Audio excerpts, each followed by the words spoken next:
Hi, I'm Mariah, and what I'm going to be doing is connecting Freudian and Lacan ideas to see their bigger picture. I want to use both of their lenses to oversee what I really want to talk about. It's extremely bananas, but you have to be completely bananas to talk about psychoanalysis.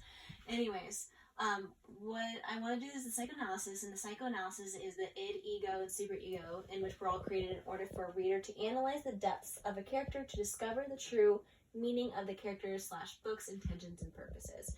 And who I want to circle this around is Olamania from The Parable of the Sower by Octavia Butler. It's this dystopian novel in which in the 2020s, which is we're in them, is this dystopian community, and they're fighting for their lives, and they kind of live in this community, but eventually Lauren takes the community and moves it to a safer place, and they are able to adapt a little bit better.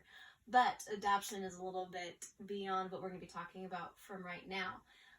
So what I'm going to start with is the id. And the id is the impulse of the brain, which responds directly to basic urges, needs, and desires. And what's awesome about this is that Lauren Olamania's id is shown through her hyperempathy. And her hyperempathy is basically the center of this novel. In her own words, her hyperempathy is some magic or ESP that allows me to share the pain or the pleasure of other people. So she's able to look at someone and be sorrowful with them. She's able to look at someone in pain and be in pain with them. And it's not only people, it's animals too. I highly recommend you read the novel to figure that one out. And so, she is a child that had to adapt a motherly figure very early on in her life. So she kind of raised her siblings, and her dad expected her to be the mom. He expected her to be his wife's role, right?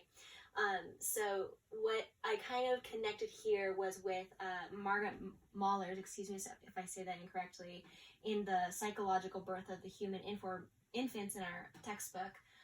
So she is motherless, right? And so the objection relationship kind of comes into play here. And the objection relationship is the child with predominantly symbiotic organization seems to treat the mother as if she were part of the self that is not separate but fused with it. And she is fused with it, because she is taking on that motherly role and turning it into leadership, right?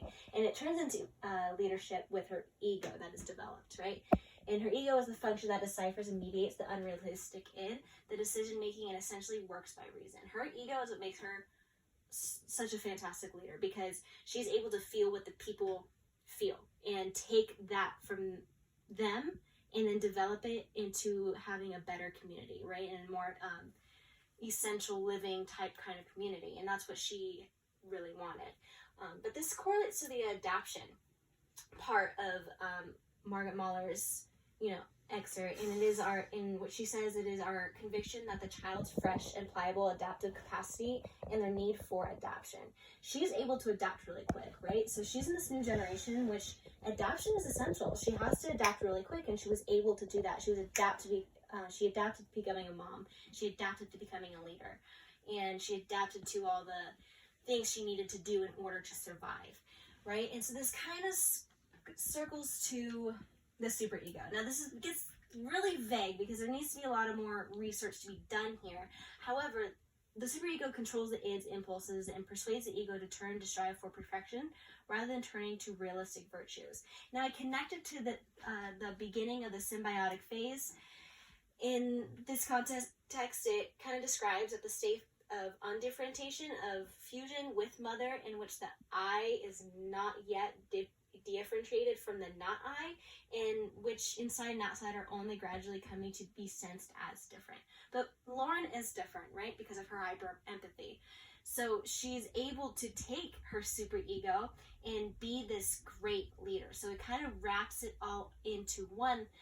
I just think that there could be a lot more research to be done with the superego, because although there's so much to say about the id and the ego, we don't know how to connect the superego in both the Freudian and Lacan lenses, right? Because it's a really vague area. But that's what I would like to further research and kind of develop a thesis on, in order for us to kind of understand Lauren Olamania's basis of her character and to really understand her intentions and purposes.